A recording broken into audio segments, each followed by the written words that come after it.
नमस्कार साथियों, आज हम अष्टावक्र गीता के 7वें और 8वें अध्याय का गहन संदेश समझेंगे। इन अध्यायों का मुख्य सार है ज्ञान का उदय, आत्मा की अखंड शांति और अद्वैत का अनुभव। ऋषि अष्टावक्र राजा जनक को बताते हैं कि आत्मज्ञान प्राप्त होने के बाद मनुष्य की चेतना कैसी हो जाती है और वह संसार को किस दृष्टि से देखता है।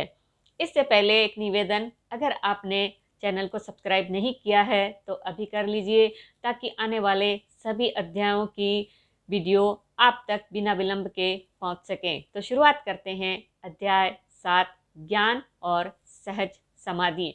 अष्टावक्र कहते हैं, जिसे अपने असली स्वरूप का बोध हो गया उसके लिए दुनिया की हर वस्तु परमात्मा का खेल है।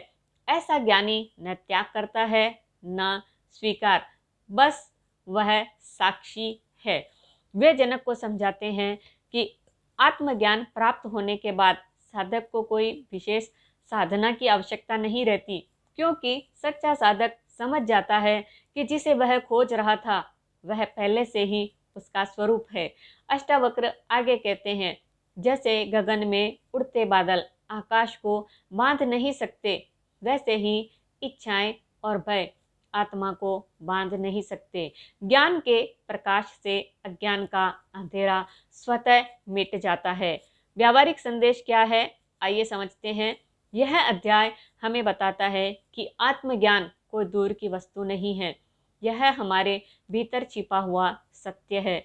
जब हम अपने विचारों, नाम, रूप और अहंकार को छोड़ देते हैं तभी सहज समाधि मिलती है। आइए अध्याय 8 का अध्ययन करते हैं। परम शांति और अद्वैत। 8वें अध्याय में अष्टावक्र बताते हैं, जिसे आत्मा का अनुभव हो गया वह हर जगह ईश्वर को ही देखता है। उसके लिए न कोई मित्र है न शत्रु, न सम्मान न अपमान। हर परिस्थिति में वह समान रहता है। वे कहते हैं, ज्ञानी व्यक्ति को किसी पूजा, व्रत, यज्ञ या बाहरी कर्म की आवश्यकता नहीं, क्योंकि वह जान चुका है कि आत्मा स्वयं पूर्ण है। यहाँ अष्टावक्र आत्मज्ञान की पराकाष्ठा का वर्णन करते हैं, जहाँ साधक और साधना का भेद मिट जाता है और केवल अद्वैत एकत्व बचता है। उदाहरण से समझ लेते हैं। कल्पना कीजिए, समुद्र पर उठने वाली लहरें अलग अलग दिखती है, पर वे समुद्र ही है। उसी तरह समस्त संसार एक ही चेतना की लहरें हैं।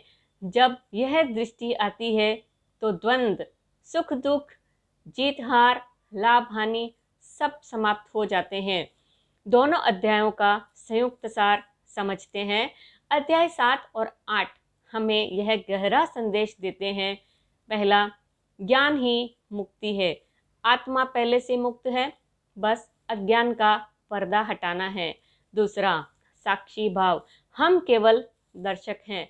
शरीर, मन, घटनाएं बदलती रहती है, लेकिन साक्षी चेतना अचल और शुद्ध है। तीसरा, अद्वैत अनुभव। जब मैं और तुम का भेद मिट जाता है तब परम शांति का अनुभव होता है। जीवन में प्रयोग। हम अपने जीवन में इन शिक्षाओं को कैसे अपनाएं?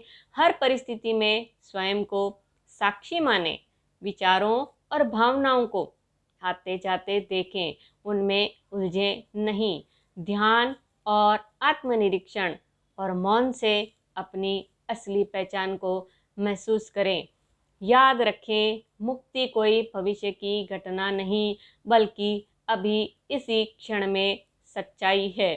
साथियों, अष्टावक्र गीता के 7वें और 8वें अध्याय का यही संदेश है। तुम वही शुद्ध असीम चेतना हो जो कभी बंधी नहीं। संसार का खेल देखते रहो, पर उससे अपने अस्तित्व को मत जोड़ो। हरिओम।